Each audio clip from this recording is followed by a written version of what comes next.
Sa fëmijë sipas shifrave zyrtare të humbur. Dihet diçka për vendodhjen e tyre? Ka ndonjë informacion më shumë? Problemi është një fenomen faktikisht që neve e trashëguam. Kur e trashëguam vitet e para të vendosjes së pluralizmit në vendin tonë, edhe të rrjedhjes së sistemit komunist,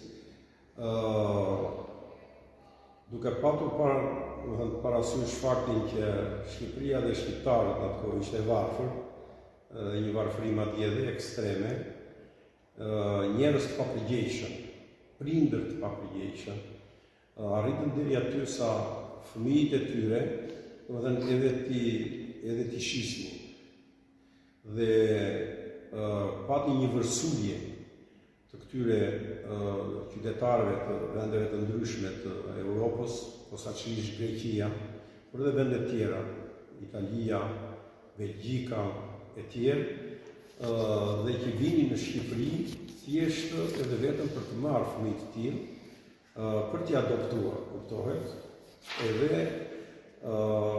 por në këtë kuadër u lëshua keq pastaj kjo punë, sa u arritë që kur e pan që ishte si biznes fitim prurës, shumë kriminal të vendit tonë, shqiptar, ata arritën pasaj dhe që t'i rëmbejnë fëmijët dhe t'i rëmbejnë dhe t'i shisnin, po t'i shisnin edhe për të marrë organet.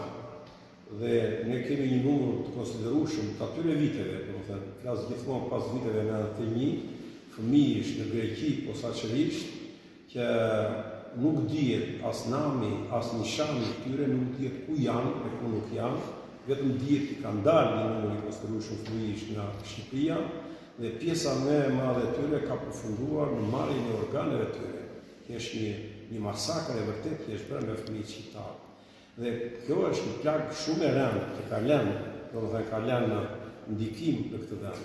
Dhe në këtë kuadër, ne sa duket organet tona ligjzbatuese nuk kanë qenë në lartësinë e duhur, sepse e krahasonin gjithmonë veten me atë që ka qenë situatë skëter edhe tani numri është më i vogël. Edhe duke qenë numri më i vogël, atëherë justifikohen që nuk është një fenomen masiv. Mirë po, në fakt, sikur një fëmijë vetëm të rëmbehet, një vetëm të mos ja gjesh gjurmët ku janë e ku s'janë, si me shkellim janë marrë, cili ka qenë shkaku i vërtet i rëmbimit të tyre, ka qenë sepse dikush do të adoptojë dhe nuk është një gjendje të bëj fëmijë dhe do të ketë një fëmijë, atëherë kjo përsëri e shkrim, por gjysmë e keqes.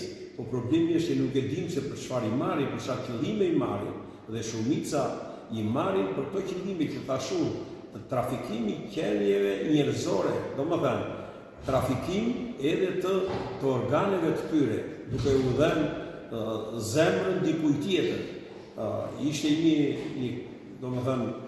krim makabër këtu ajo që për madhor, domethënë këtu në Shqipëri, por një person vajti që të operohesh që hite dhjamët në një spital këtu privat të Shqipërisë, dhe ata që operuan ishin mjek grek dhe u ngeli në dorë i vdekur, dhe ata e morën të vdekur, e çuan në Greqi, dhe në Greqi i morën të gjitha organet, i morën zemrën, i morën komplet dhe e prunë në Shqipëri për ta varrosur pas një organ në trupin e tyre, e tij. Kështu që në këtë aspekt, domethënë, merren edhe për qëllime të tilla. Por në fakt, policia e shtetit, jo vetëm ato ditë e para kur ndodh një humbje e një fëmije, një zhdukje e tij, dhe atëherë është kulmi i punës që duhet bërë, i intensifikimi jashtëzakonshëm i hetimit të çështjes për të mbyllur të gjitha portat nga mund të kalojnë fëmijën e të tjerë. Këto veprime të para nuk bëhen me një urgjencë siç është dhe me mjete speciale hetimi, gjurmimi edhe bllokimi të gjitha portave dalëse të Shqipërisë, dhe pastaja i lënë mbasdore edhe i lënë harres zvarritën hetimet sikurse është rasti i Bleona Matës, që është rasti më signifikativ, negativ për Shqipërinë edhe për shqiptarët, për shtetin shqiptar, sidomos në çfarë aspekt?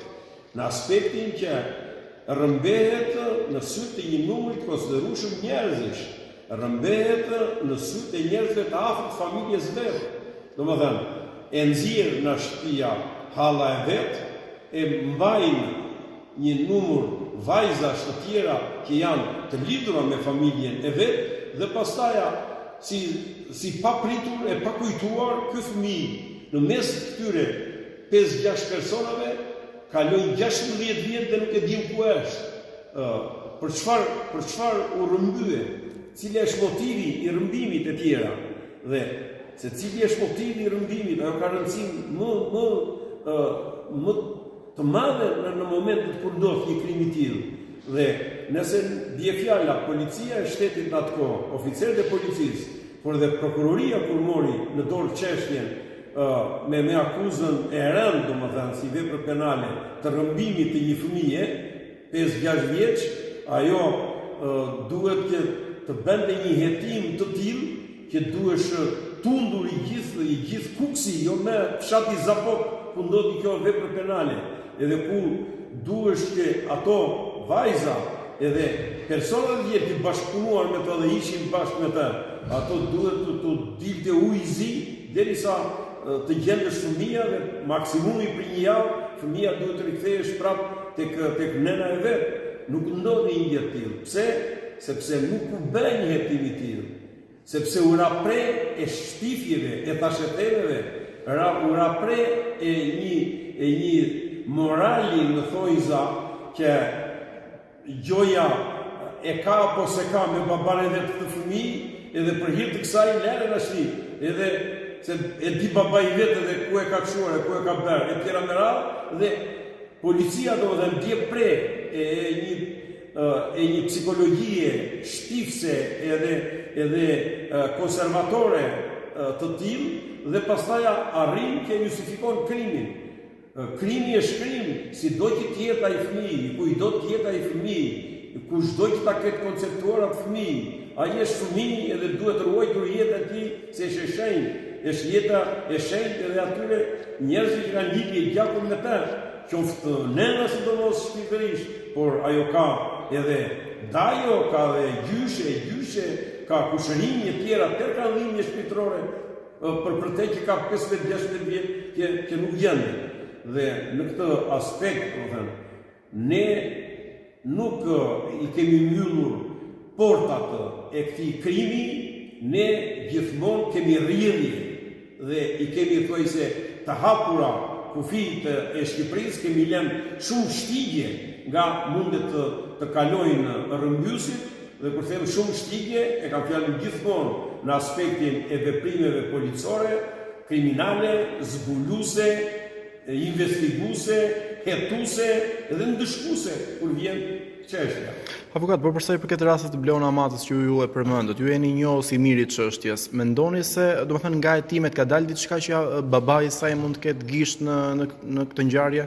Përsa i përket rastit të Bleona Matës që ju e përmendët, ju jeni njohës i miri të çështjes. Mendoni se, domethënë nga hetimet ka dalë diçka që babai i saj mund të ketë gisht në këtë ngjarje? Po babai i saj me qëndrimi që mban vet, me mënyrën e të vepruarit të tij për 15 vjet me radhë, ai e implikon vetveten.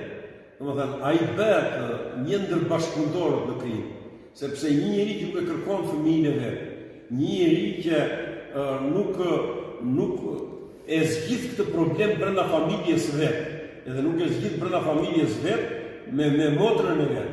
Në rast se ky prindi i Bleona Matës do punonte vetëm me familjen e vet, do punonte me motrën e vet, edhe me pjesëtarët e tjera që ishin bashkë me motrën e vet ditën e ngjarjes të rrëmbimit të vajzës, dhe në rast se ai do ta ndiqte çështjen në vijimsi dhe nuk do mbante qëndrimet që ka mbajtur dhe vazhdon të mbajë, Bleona Mata do të ishte sot pranë familjes vet, pranë nënës vet.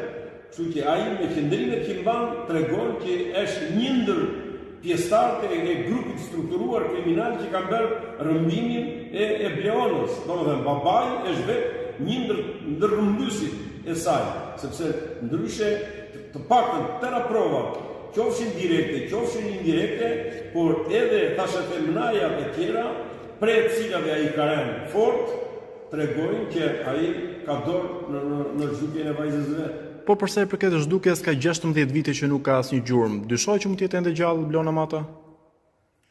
Po problemi është gjithmonë kur nuk gjenden gjurmë, dhe këtë edhe në drejtën tonë penale, edhe në ato, edhe në kohën e diktaturës, kur nuk gjendej kufoma, nuk gjendej kufoma, nuk mund të jepej kur dhe atëherë një dënim e vdekje.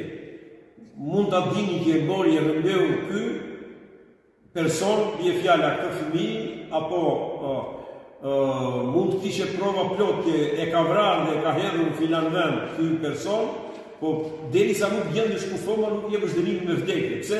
Se nuk dihet këtë. Po sikur të jetë gjallë, pra gjithmonë thuhet me sikur.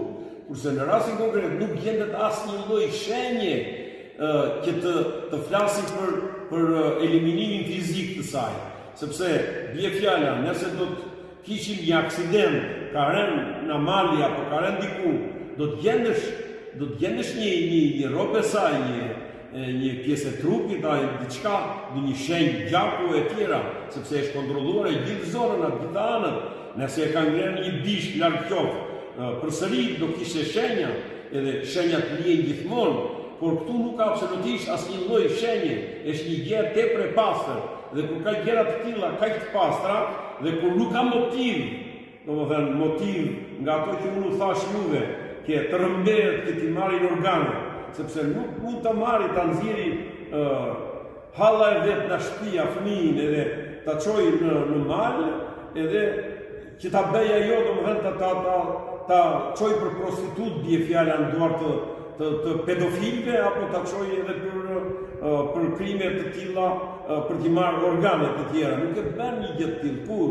Këtu është një motiv që ka të bëjë me atë që u thash unë juve me ta shkëlqyruar moral, por që realisht nuk është moral, është krim edhe dënohet si krim. Edhe këto të çojnë nga atë që tek bindja që ajo nuk është domethënë jashtë jetës, ajo është një jetë, faktikisht edhe duhet kërkuar, sikur se po bëhen kërkime që të zbulohet e vërteta edhe të gjendet edhe fizikisht ku është dhe çka ndodhur faktikisht gjatë këtyre viteve me të.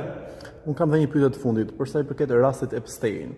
Ka shumë raste në botë ku dyshohet se fëmijët janë rrëmbyer dhe janë çuar në ishullin e famshëm të tij pedofili. Dihet ndonjë gjë për Shqipërinë, pra nga këta fëmijë të rrëmbyer, ka ndonjë rast që mund të dyshohet se mund t'i përkasë pikërisht këtyre akuzave? Problemi është që faktikisht edhe në Shqipëri ata kanë tentuar të futen dhe kanë ardhur faktikisht, kanë ardhur në Shqipëri. Jo vetëm kanë ardhur, po kanë krijuar edhe idenë që Shqipëria ka vajza të bukura, madje shumë të bukura, por në Europë mund t'i gjesh në Shqipëri. Edhe derisa e kanë patur një konstatim të tillë, dhe derisa kanë bërë ulëmtime të tilla, edhe kanë shkelur faktikisht në tokën shqiptare për këtë problem, nuk përjashtohet edhe një mundësi e tillë. Nuk flas për Vlona Matën, por flas në tërësinë edhe të rasteve të tjera të vajzave që nuk gjenden gjurmët e tyre. Kjo do të ishte e tmerrshme, sepse kemi parë se çdo të thotë pedofili edhe pedofilët janë kriminalët tepër të rrezikshëm, dhe ata jo vetëm janë të smur, por smundjen e tyre ata e shtrin pastaj atje kur mbarojnë ato qëllimet e tyre pedofilike me një fëmijë, ata dhe i zhdukin dhe i vrasin. Edhe kjo është e rëndë shumë. Të falenderoj.